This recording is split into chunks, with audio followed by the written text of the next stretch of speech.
And we're live with our 134th episode of Absolute AppSec. I'm Ken Johnson at CK Tricky on Twitter, joined by my co-host, Seth Law, at Seth Law on Twitter. Seth, say hi. Hey, everybody. Welcome back to another episode. We're excited to be here again. We've got some topics to go through today. As you can see, we don't have a guest, so if you have questions, feel free to reach out either via Twitter or Slack or in the YouTube comments section, whatever you want.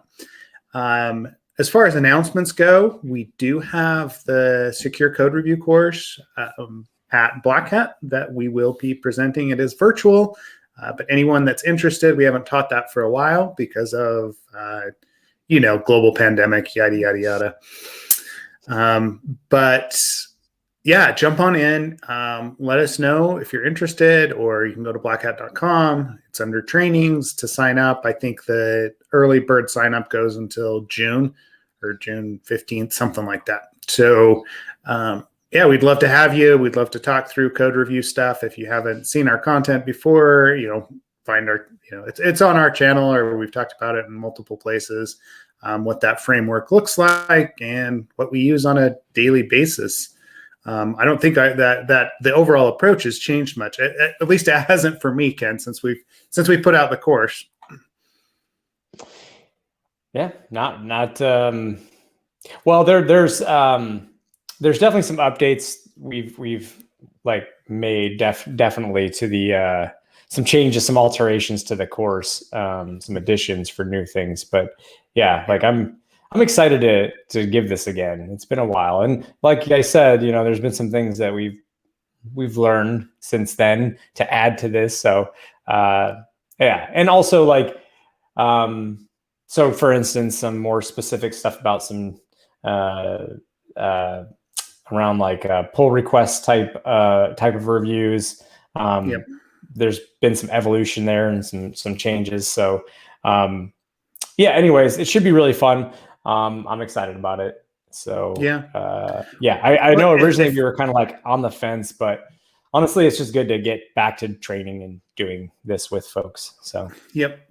Getting back to presentations and things like that. I mean, that's the other thing, right? I feel like we've been pretty quiet the last 6 months since midwinter nights. I don't think I've personally done a talk or attended much of anything. I just got completely burned out on it. And that's one of the topics we want to talk about today is burnout. But it's been difficult to get ramped back up, at least for me personally, right? To get super excited about a lot of things. But now that it's opening back up, I do feel a little bit better about it. And I mean, we use this stuff on a daily basis, right? We've got, all sorts of, I was just thinking about it, right? I think I posted this to you in Slack or something at one point, but, digging through somebody's code, finding timing attacks via source code review, right? And it was all because I was just doing authentication checks and noticing the flow of how they were authenticating people, right? And I should probably pull up some code. I don't want to reveal too much, though, right? Client-wise, who it was that I wanted. Who it was? I do remember you hitting me up. Is this the thing you hit me up about last week, where you're like, "Yeah, process works again"? Yeah, yeah, it was. And I was gonna throw out a snippet on this, or maybe I'll do a blog post because we do have some plans to get the blog actually going, right? So, yeah. I'll throw some pseudocode together on it, but realistically, it was just noticing how someone's handling user authentication and what they do first versus second. And, I'm like, hey, I think this is timing attacks, and then go run burp intruder, and yep, it's timing attack. And it's very noticeable, right? So it's not a small delay there, it sounds like. No, it was 10 to 12 times as long when the account actually existed and the password was being processed as opposed to when it wasn't. But if you start to think about how people hash passwords, anyway, I'm digging into details, and I should probably throw some pseudocode up first, and we can talk about it, in a future episode. So I'd be happy to. Derek brought up that I forgot. I must have mentioned in one of our previous podcasts about the whole almost going to jail thing for hacking, and so I mean, I'm happy to tell the story real quick if you think it makes sense, Seth. Yeah, let's do it. Right, like that should be interesting. Yeah, I was working. This is the last time I did any DoD contracting for clear reasons. I was working actually at home, VPN'd in to do all my testing usually. But anyways, I was working from home, and because I worked for the Pentagon, I was on a contract for the Pentagon. I was doing Google hacking. This is back 2009, 2010. So I was doing like Google dork searches looking for, mil and gov and DoD sites, right? In general. Yep. So, and I was messing around with David Litchfield's Oracle Hacker's Handbook because the government was using a lot of Oracle. So I was just looking for things that I knew would be like pretty impactful, essentially Oracle injection attacks, right? Mm-hmm. Like, yep. And so there are certain Google searches you can run to do that. It's no secret, no special sauce. I found one in the CLEOC database, and CLEOC is for those who don't know, it is like if you were in the Navy specifically, your information's in there, and there's a lot of information about you, right? So I found Oracle. I found like an Oracle hacking unpatched, like you could just dump the database finding, and I reported it to, because it wasn't in scope for my testing. I reported it like, and of course I ran a few commands to verify. Like it wasn't a lot. It was like a handful of commands I ran just to verify that this was vulnerable.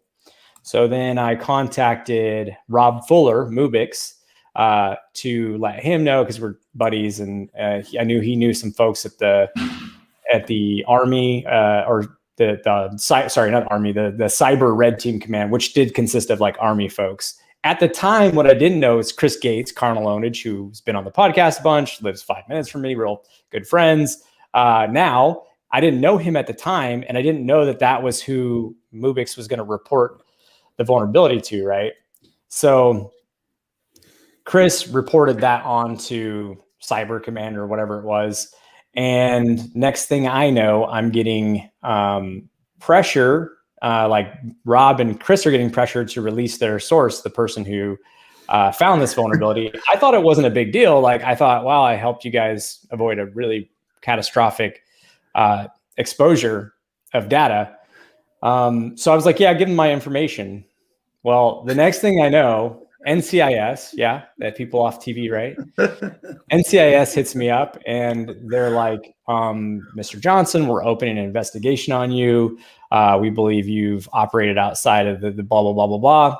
And next thing you know, which is fucking ironic because now they have bug bounties for the Pentagon, right? So if I had done that through that, it would have been fine. But I did this just as like goodwill gesture, which they would have never known clearly if you've got that bad of Sql injection on their Oracle Hacker's Hand or Oracle database, then obviously they weren't doing any kind of proper detection they would have even known about this. So I'm doing them a favor.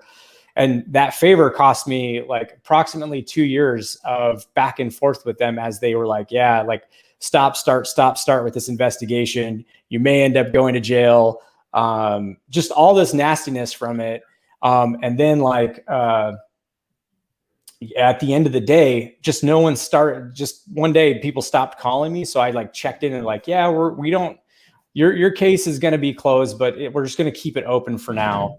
And, but I promise you it's going to be closed. And that was the last thing I ever heard. So for all I know, there's an investigation. Still open. Yeah. I mean, so anyways, like that was the last time I did anything good for anyone. Cause Derek had asked at one point, like, or maybe it wasn't Derek. It was somebody in Slack was like, hey, I have this thing I think it was Derek though. I want to report this. And, my take was no, like, don't. If you're not legally protected, they don't have some sort of legal, some avenue of reporting security vulnerabilities, if they don't have a bug bounty program, do not put yourself. I can tell you, like, honestly, that was one of the most stressful periods in my life. I've had a couple of them, and that was one of them.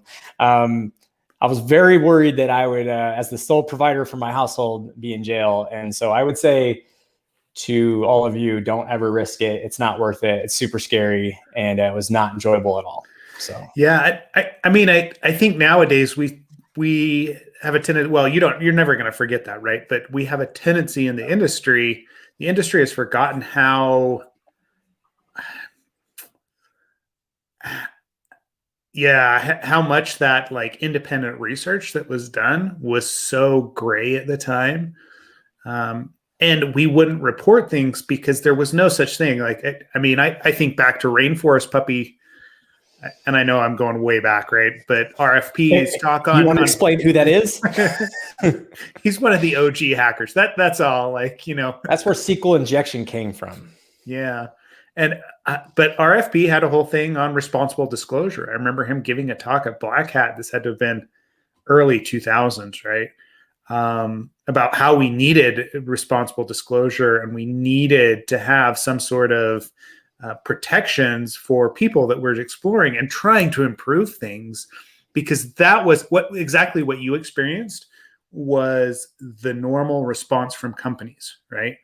I remember, setting up emails, just like random Gmail. Well, okay, it wasn't even Gmail at that time, but like Hotmail accounts and, other things to notify people of vulnerabilities that I had found on their sites, just browsing. So like, Derek, the stuff that you're seeing, like some MySQL error, whatever else it is, you'd report it and they would come back at me and be like, hey, who are you? Right? Like, why are you telling us this? Like, why are you trying to hack our site? It was never this, hey, we need to go fix it.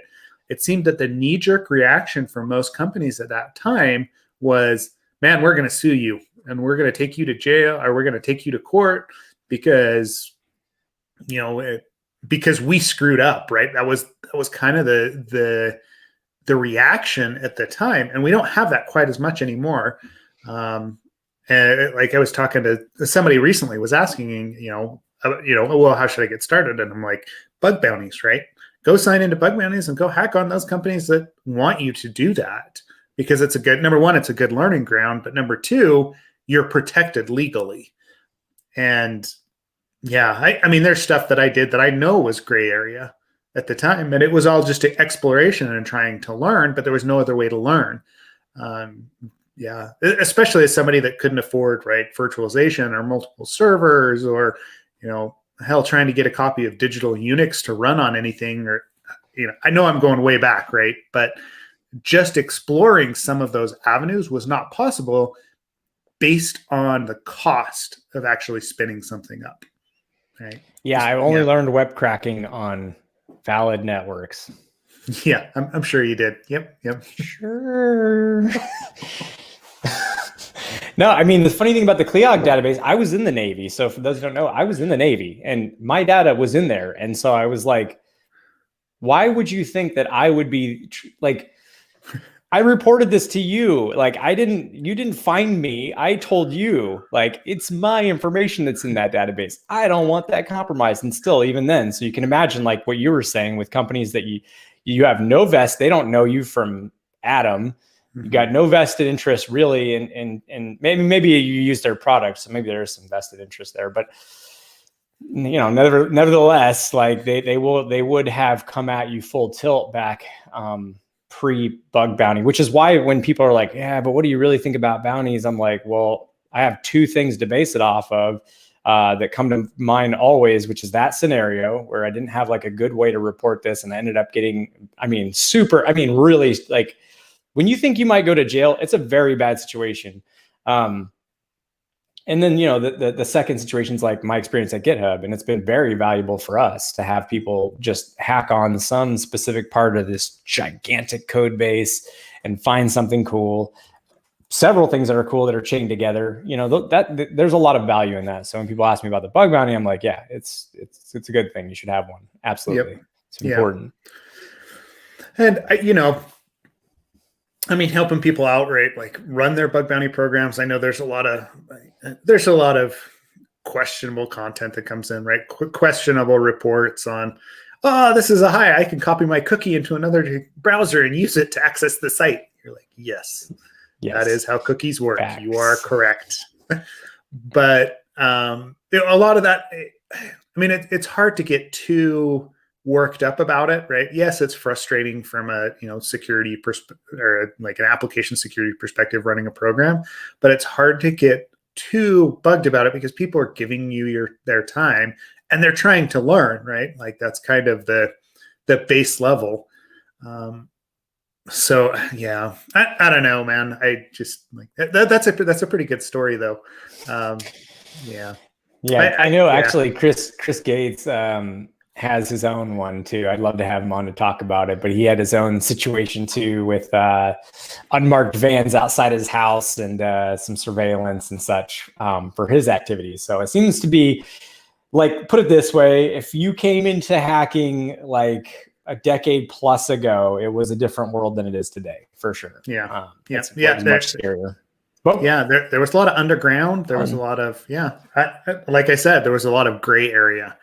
And the industry's done a good job of taking away that questionability, right? But it still exists, right? Like you go out and scan the internet, right, and you see some of the scanners that are going all the time, and like what Shodan does.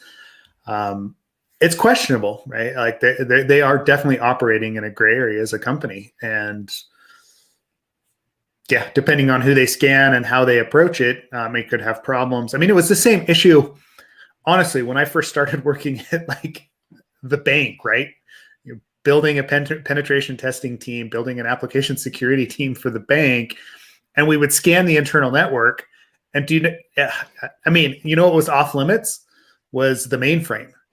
Because the most important piece of the bank, like processing, millions, if not hundreds of millions of dollars a day, because it could not take a TCP handshake that didn't complete, right?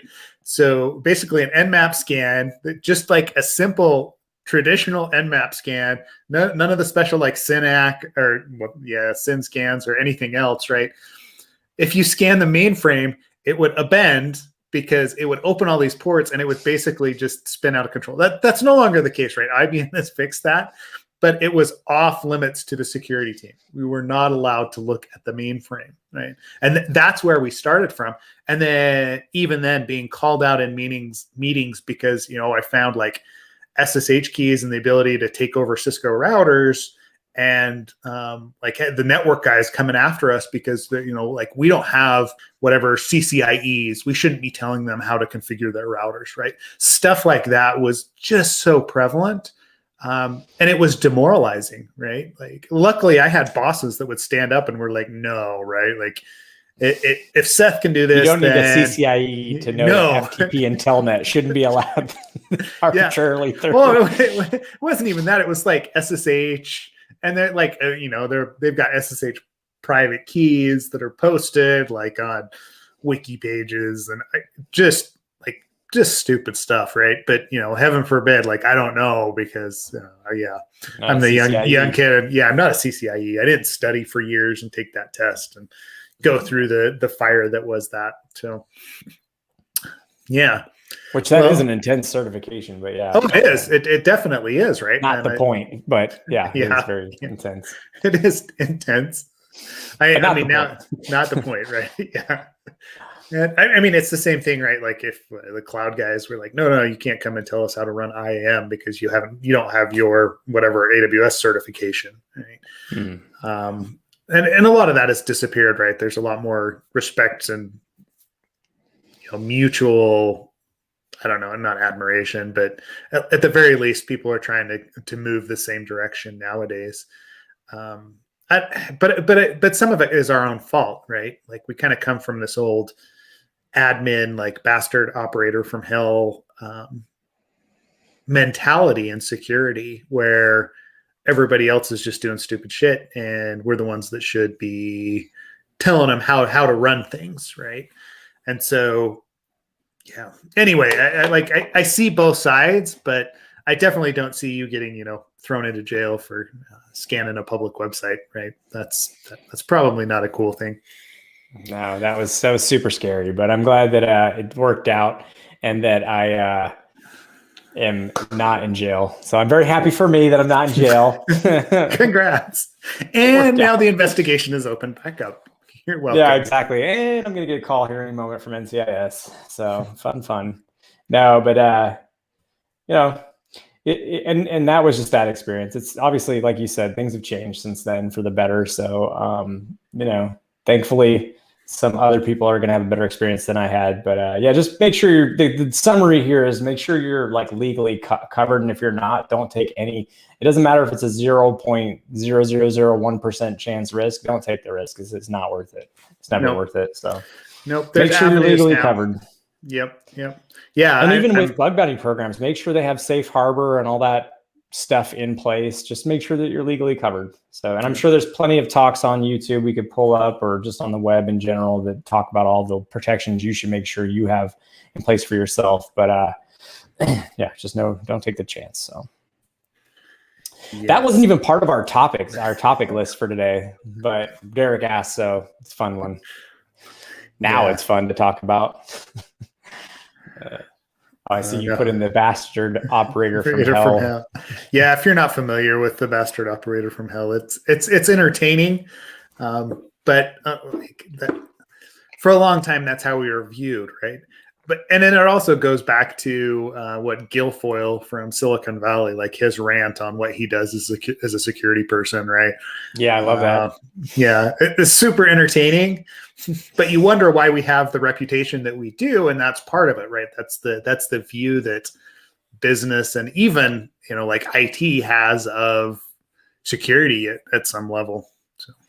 Yeah, but now everybody talks about like relationship building with developers and all of that. And like, because that's where it came from. It was totally warranted. I mean, it was a very adversarial relationship. I can remember many times walking into, meetings, especially again, as a pre-consultant and working as a government contractor, both two different roles at two different places. But earlier, pre-2012, essentially. And I can remember there were many meetings where I'd walk in and it was just like, nope, that's not possible. And I'm like, well, these screenshots, they say differently. Yeah. And it's like, well, it shouldn't be possible. It's like these screenshots, look at them. They say differently. Like it's very obvious that you're missing something here, and it would go like that. But, whatever. Things have improved. We've had all these talks about like,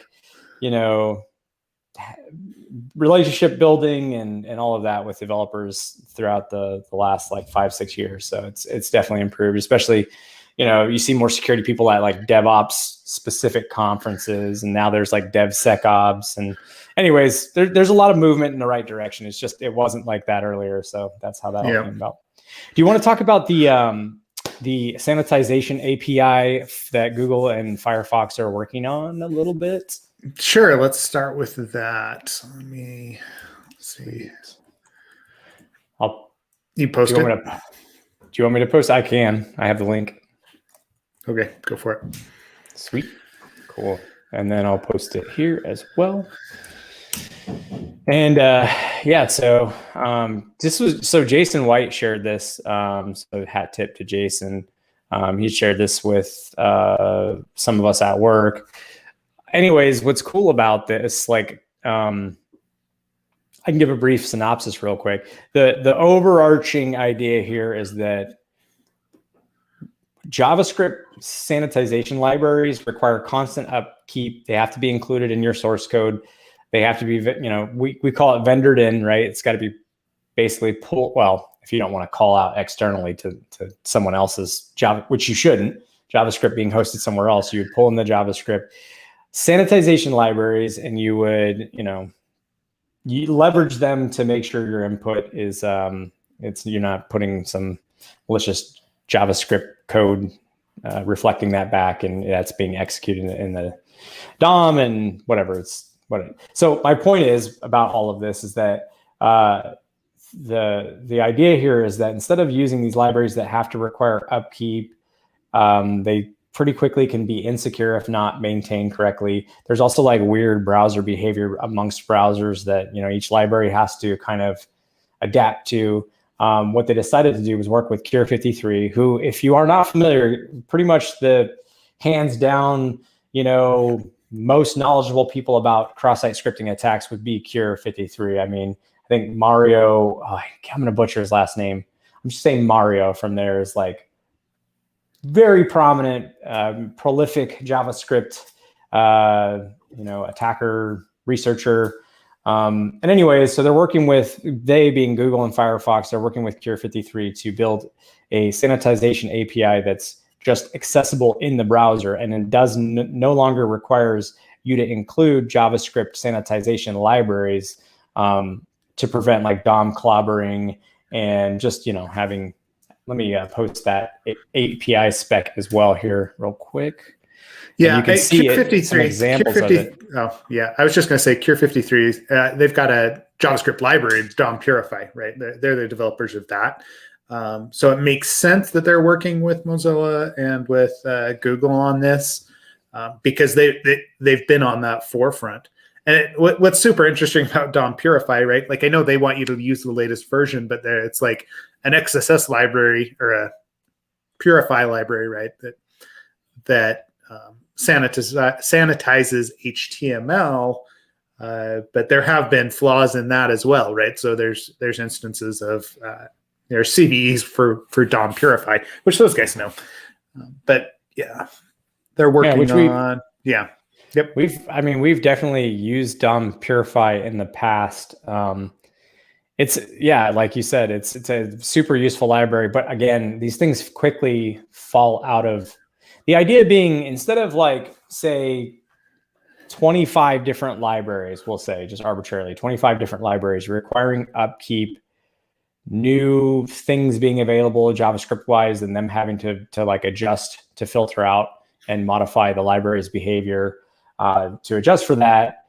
You're talking about one team working inside of an API that's just built into the browser, and it can be called, and you can see some on your screen. You should be able to see some code snippets that show like, here's the string. So you see a string to clean object receiver, whatever you want to call it, that has it's basically a string object that's got like some rogue, it says rogue script stuff embedded in it.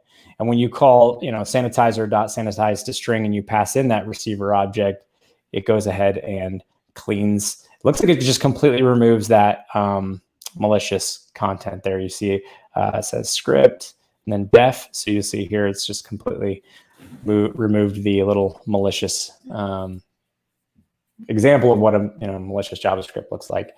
So it's nice because now you have people like, I'm definitely interested in your opinions on this, Seth, but I think it's nice just because you have less split focused among different libraries and more of just like in the product where HTML and JavaScript is going to be rendered, you can in the product call its API to make sure that it's done safely. Yeah, there are limitations, but I'm curious about your thoughts. Yeah. Here. Yeah, I mean, this feels like one of those game changers, right? Right. I mean, when we start talking about encoding libraries, and I mean, I go back to Sql Injection always, right? Sql Injection was a problem for years until the underlying way we passed data to databases changed, right? And I mean, it still pops up from time to time, but the number of attacks dropped, or the number of vulnerabilities, exploits that we saw of Sql Injection went from every application to 1 in 100, 1 in 1,000, because of the way that we changed the underlying technology and the way that developers interacted with it. So if we do the same thing within the browser side of things and just get used to the idea that, hey, whenever we have content, you're developing a client-side HTML, that you use the sanitize library as opposed to something else. Yes, there's going to be cases where it doesn't work. Yes, there's going to be edge cases. There's going to be issues with it. But we could definitely see that change. And that, like, this goes back to the whole one true framework idea, that it's not we don't put it on the developers to actually make the changes. We make them aware of what's there, and then we give them the tools that do things properly, right? We create the pathway that is, I mean, the least amount of resistance. Because it's hard to solve for cross-site scripting. It is. Right now. It is incredibly difficult. It's always a very difficult thing to address, and that rabbit hole can go super deep. It's like you can literally, like I said with Mario, you can have an entire career just on like one class of vulnerability, like cross-site scripting, that has so many nuances and so many different ways it can manifest. I mean, there are two things they did say, or two types of attacks that they're going to have issues with this API are mutated XSS attacks and anything that exploits the server side generation, I'd assume. Obviously, because you need to, I think where I could really see that coming into play is cases where you're calling from the client side a JSON, JSON RESTful API, meaning RESTful call with a JSON response, and then, not sanitizing what's coming back and being reflected from that. Since you see this all the time where JSON's consumed, it's got some malicious JavaScript, and if you don't do the right things on the client side, you can parse that JSON and then just render that content. So I could definitely see some that, like, it's like, I guess what I'm trying to say is, to your point about our ORMs and just libraries in general that help create an abstraction layer for SQL calls and then prevent in those abstraction layers the easy SQL injection issues. They themselves are not always perfect and can be used insecurely, for sure. I think go to railsqli.org, you'll see a perfect example of that. Thanks to Justin Collins for putting that together. But you'll see a perfect example of where those things can go wrong. And however,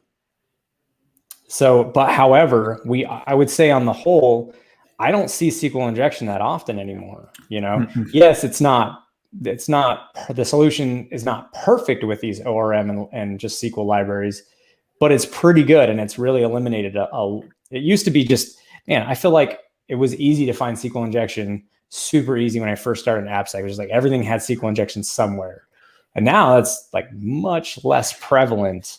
And so hopefully this does the same thing with XSS. I did find it interesting that one of the reasons they're going down this route, though, too, is that although CSP is a great tool, it's wonderful, it's adopted by some companies to just completely prevent cross-site scripting. It can be, like I said, a wonderful tool, but that they're having issues with adoption. And I think that's kind of, I don't know that this will solve that issue. If you're not willing to sort of like clean up the JavaScript you're pulling in and rendering, and which is the main blocker to CSP usually, right? Yeah. Then I don't know that it will solve that for those folks, because I'm not sure if they'll want to, if they'll care enough to use that API or know about it and invest in it. So, but it's something that's coming down. So if you can't do a CSP, because we definitely get people in our course that are like, there's no way we can do a CSP for reasons. Maybe this is a good alternative. Maybe. Yeah. Well, and I mean, it's just another tool that you can use, right? That's and the fact that it exists means that people will start to use it, and the fact that the browser manufacturers, the browser developers, are pushing it out. So once it's available, right, it may not be enabled on every site, but it's going to be over time. And that's the same thing that we saw with ORMs, right? As people upgraded, they created new systems. SQL injection, it didn't drop off the day that ORMs were released. It took a few years for people to adopt that method of interacting with databases. If we do the same thing with browsers, it'll just continue to chip away at it. And I mean, honestly, this makes sense from a Google perspective, from a Mozilla perspective. Like, they're running those bug bounty programs. And I mean, how much did Google pay out in bug bounties last year? In XSS alone was something like some insane amount of money, right? Like just crazy amounts of XSS because people are able to get around the filters that exist in the current state of XSS in the industry. So. Yeah. Anyway, so I mean, it's a good thing, right? From my perspective, it's not. There's no magic bullets. That's always what I go back to, right? It's not going to solve the problem completely. I think it's a better effort. It's a better effort.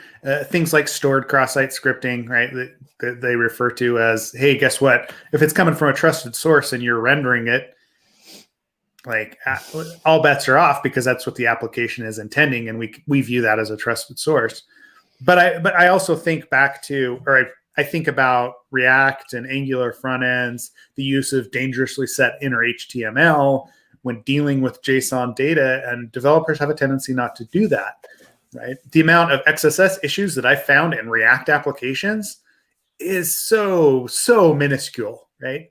Because like the guardrails are there, and this is just one more guardrail that we can put into place. So for sure. Yeah. No, I mean, I'm with you. I hope it helps reduce the amount of, and also because I'm just sick of cross-site. I hate to say it. I hate to say this publicly, but I'm just sick of it. Does not interest me like it used to. Like you know? Okay, yeah. It used to be you got this nice little dopamine hit whenever you'd get that pop-up, that would be alert one or document.cookie. Yeah, that doesn't happen anymore, right?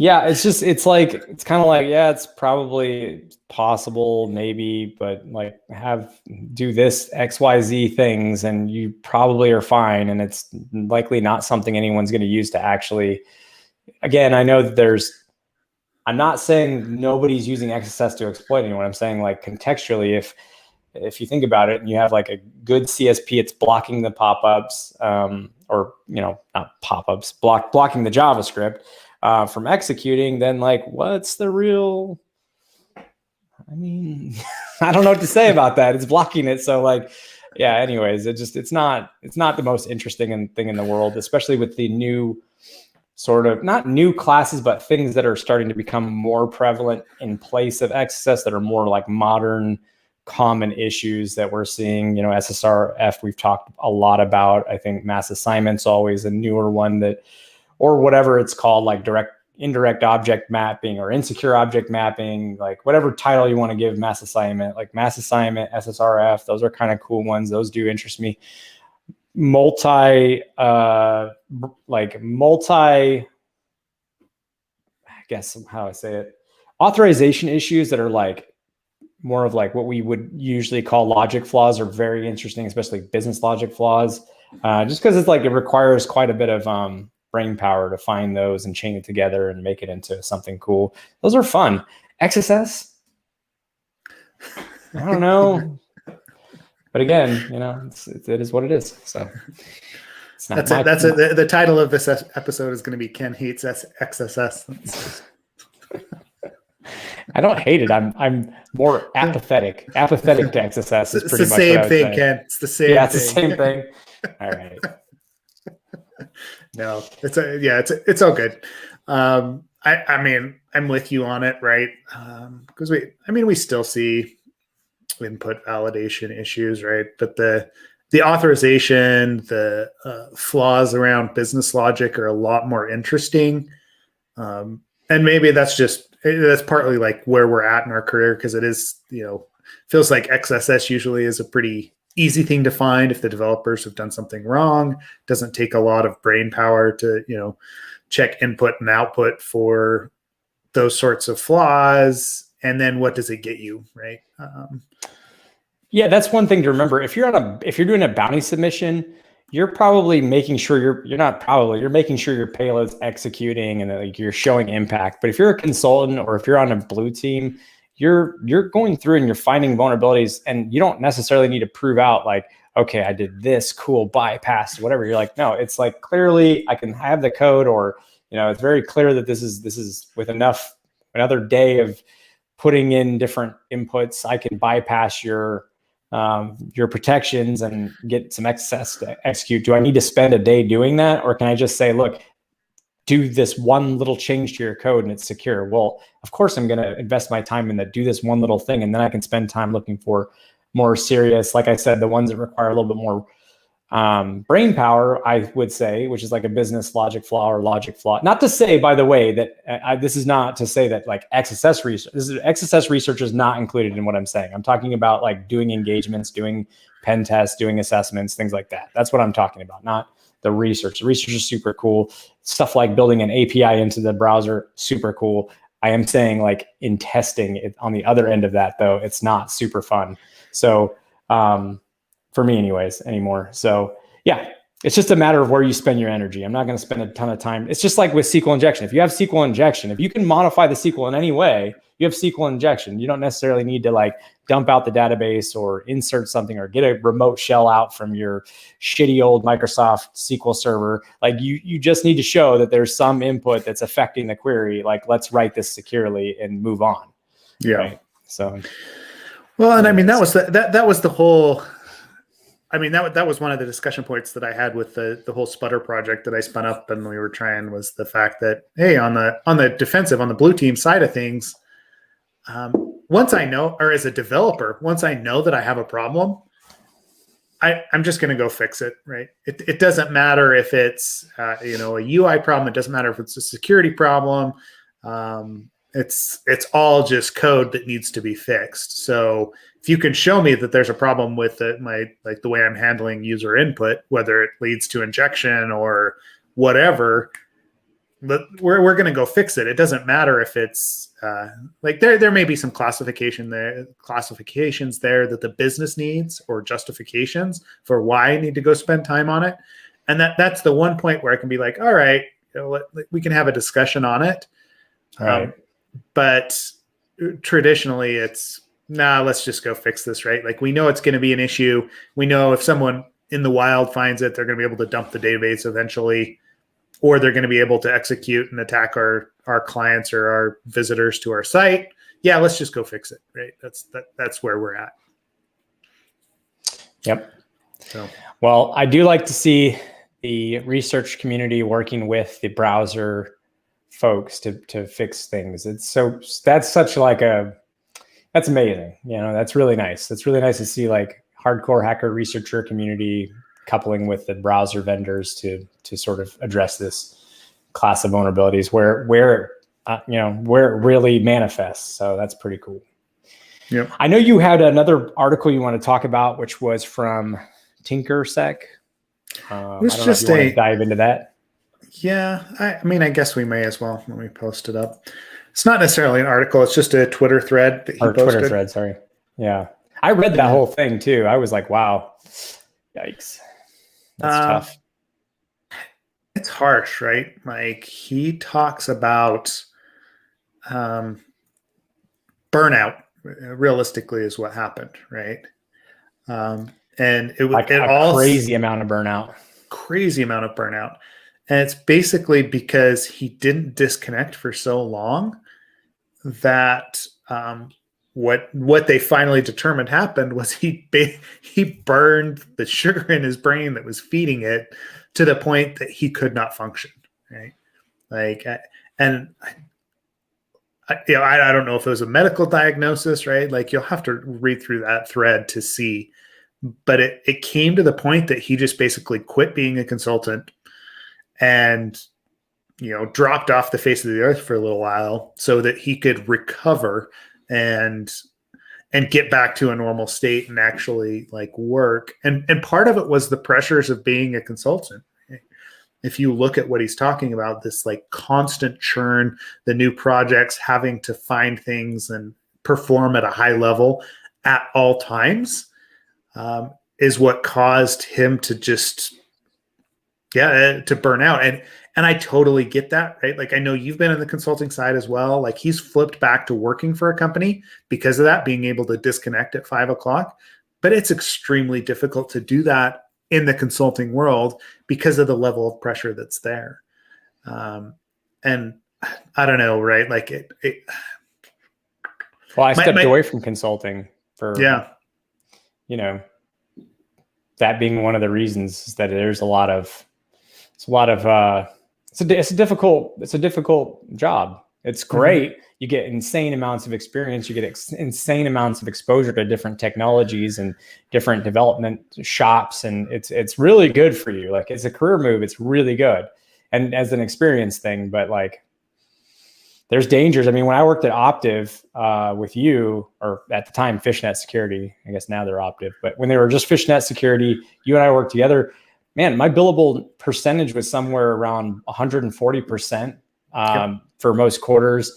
Not because they made me, because I really wanted that. I was what you would truly call passionate, and just wanted to like always hack on stuff. And even when work was over and I do 2 shifts, I would still continue to like read and hack on stuff and build code. And oftentimes with you, I mean, it's like but after a certain amount of time, there is diminishing returns. Like, even if you're loving it and you're not feeling the burnout, there are diminishing returns after a while. For like, it's the same thing as overtraining your muscles, and this is also a muscle, and you can overtrain it to a degree and get a little, past the point of where it's okay. And that sounds like he was doing that, burning the candle at both ends, essentially. Yeah. And working like, didn't he say like 16 hours or something crazy like that? Yeah, like 16 hours a day, and then just sleeping, waking up, and doing it all over again for months at a time. And I mean, I think, I mean, I know you and I personally have both struggled with that, right? Like, especially demanding bosses, demanding situations. And it might not always have been just like, oh, I'm just hacking on something, or I've got a project. But it's the combination of all that together with the stress involved. Like, you break at some point, right? And when you break, like, what he did is absolutely, I mean, it's valid, right? When I like, after we had our split there, I mean, you and I both just kind of dropped off the face of the earth for 6 months, right? Realistically. I mean, I told you for 3 months, almost 3 months straight after that whole last thing, that like, I did walks every day. I just did long walks and just sat and stared at the trees. I mean, brain was broken for a little while. I like had to recuperate and just, from the stress, from the sleep deprivation for years on end, from the hacking until late in the morning, just that years on end. And then you're traveling for conferences. You have to I mean, how many times do you put together a talk as you're also trying to like respond to people at work on Slack, and like trying to do all these things and juggle all these things and be all these things all at once? And, you get to go up on stage and you talk and you tell about your experience and you share that with people. But in reality, like, that may seem nice. And then afterwards you go right back to your hotel room and you start working again. And it's like, that's the life that you lead. And it becomes, after a while, it can really get to you. And I think taking that time off, like you said, it's half a year to just recuperate. Sometimes you have to do that if you've been burning for running too hot for too long. Yeah. And so it's a matter of finding that balance, right? And, part of me wishes that I'd done that earlier in my career as well, right? I mean, having a family forces you to do some of that, for sure. Because you have little ones, or you have a significant other that requires attention. And I mean, if you don't give them the attention that they need, like, you can end up on your own, for sure. But it does force some of those issues and some of those thoughts of, all right, why is it that I'm pushing so hard? What is it that I'm going for? What is it that I'm trying to accomplish? Because there is a lot to learn, but there's always going to be a lot to learn, right? At this point, yes, there's a lot that you and I have experienced, that we've done, that we know how to do, but there are just whole facets of security that I haven't touched. Right. I know I may never get there, because there's enough that's in our back pocket that we've had experience with, that we can iterate on that for years without moving into other spaces. And that doesn't mean that those other spaces aren't interesting, and that everything else being equal, maybe I would like that, right? Maybe I would like to dig into it and spend some time on it, but it goes back to what happened at TinkerSec, right? is it worth the burnout? Right.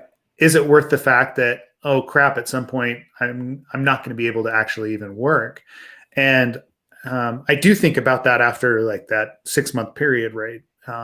When we started to ramp back into things, and the slow roll that actually took. Like it was small projects here and there. It was, starting the podcast and talking about our experiences. It was, it was coding here, for half hour or an hour at a time, as opposed to 8-hour shifts that actually made me like things again, rather than just, okay, now we're back on to 12-hour days and the same stresses and everything else. And so being able to set those boundaries, yes, it's difficult, but it's worth it.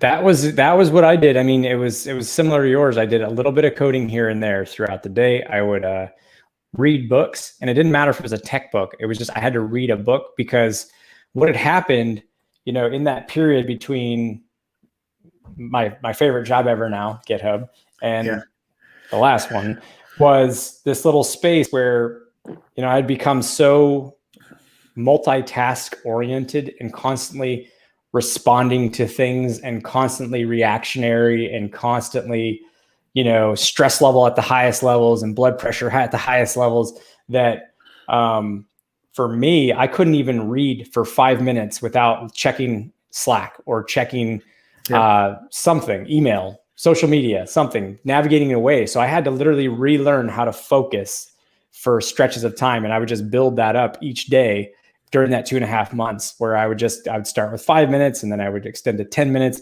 Chris Gates was of a lot of help, because he and I would go to lunch and talk and, just kind of share these things. And eventually it got to a point where, you can read for a half hour and then for an hour, and then your attention span starts to come back and then your interest starts to come back. But it is a hard road if you've completely burned yourself out to get back to being a functional person. So, yeah. Well, and I think we all struggle with that focus wise, right? You talk about it, but it's like everything that we deal with. I look at the number of Slack channels that I'm in, and it's something insane, right? Like, and a lot of that is just client related and, project based. But at times that can become a distraction to actually getting work done. And the same thing goes for checking Twitter, whatever social media that you're on, right? Like, unless you're disciplined about those approaches, it can take over, and all of a sudden you're just spinning, right? Like we talk about this focus in the course, right? Is don't get distracted, right? Finish out the task that you have set for yourself, and you're going to be, in the long run, it's going to work out for you. You get distracted looking at code because you're tracking down, every time you see a SQL statement, you jump back into the SQL injection discussion or thought, means that you're going to miss some of those nuanced vulnerabilities. And in life, when you're dealing with, in life, it's the same thing. We get distracted, and all of these different pressures are popping in on us at all times, email, Slack, whatever else. It gets hard to actually get work done, and it takes longer than it probably should, which then leads to 16-hour days, which then leads to, burning glucose out of your brain and dropping off for, months at a time. So. Yeah, I've noticed with me, I even have a tendency with at work I've noticed it. I slowly am staying longer and longer and longer online. And I'm like, oh, what am I doing? I'm doing it again. You gotta back down, back off, and set my limit. And to anyone that would tell you don't set limits on yourself, okay, well, see how that works out long term. See how great you are. Like, no, you should set limits. You should set boundaries, and you should follow them. And I do think if you're going to get really into it, and you're gonna listen, I would say, however, let's flip this though. If you are, especially okay, so, as life goes on, typically you have more responsibilities. You might end up having a mortgage, some pets, maybe kids, maybe a spouse, right? Things build up, and then your time gets really narrow. So I would say, though, I am happy that in my younger years and very early on, I spent all that time doing that, because now that I have all of that stuff, put on my plate, and far less time to do the amount of intense research and learning that I used to do. It's like I have all this muscle memory knowledge to build on, like you said, which is just making small changes when new technology crops up or new vulnerability classes exist or whatever. You're just making small tweaks to your already built, methodologies and approaches and everything and understanding. So, I would say, like, if you're gonna do this, make sure if you're gonna go really, really heads down and get really into the weeds on learning security or like building your skill set, it's helpful to do when you have not a ton of responsibilities, but also even then set limits that you feel like are healthy for because sleep, this whole idea that sleep is like, I sleep when I'm dead.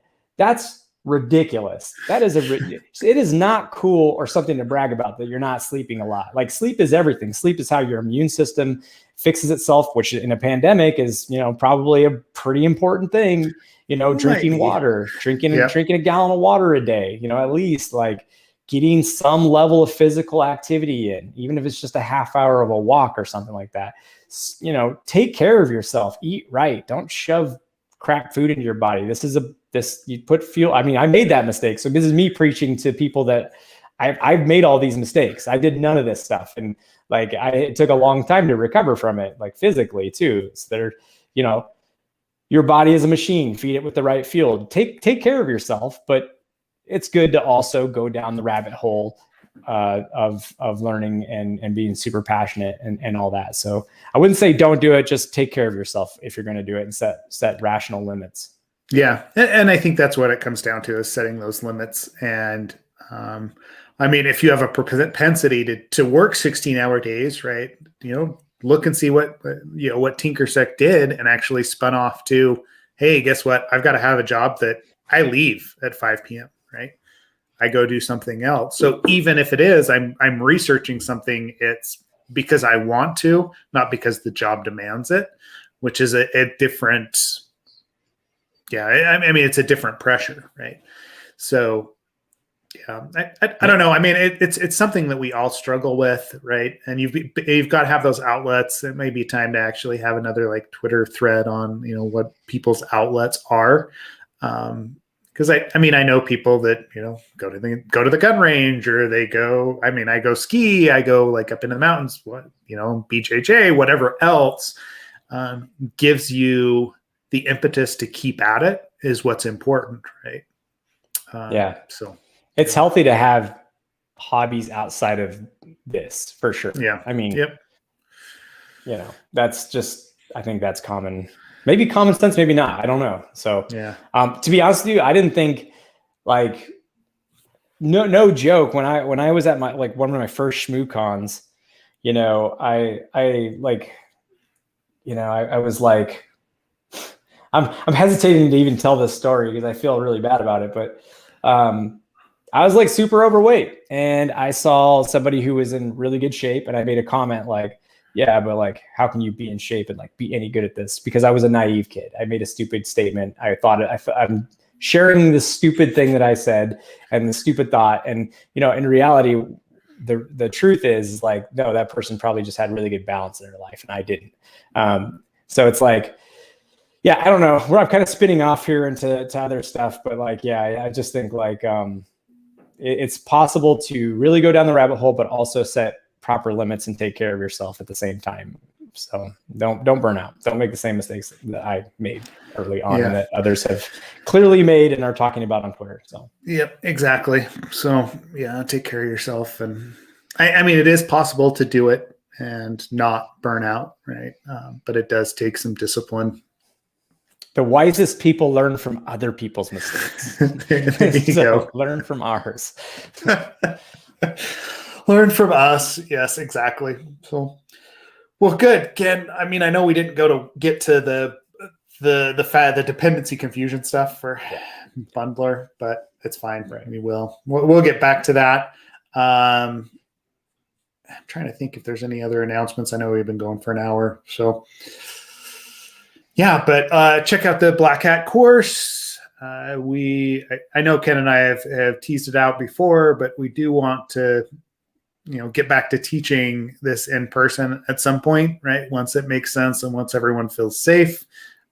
So we may start actually scheduling some of that. Watch for announcements too on other conferences. I know we did Midsummer and Midwinter NightsCon last year. So there may be some follow-ups to that this year. Just depends on Logi and everything else, all the other people that are involved. So yeah, we do run on a volunteer basis. So we rely heavily on those folks. It's far less of Seth and I. It's almost not Seth and I. It's the other folks like Abdullah and Ben and David Linder and all those folks that Heather Lawrence, a bunch of folks that have all helped out. So yep.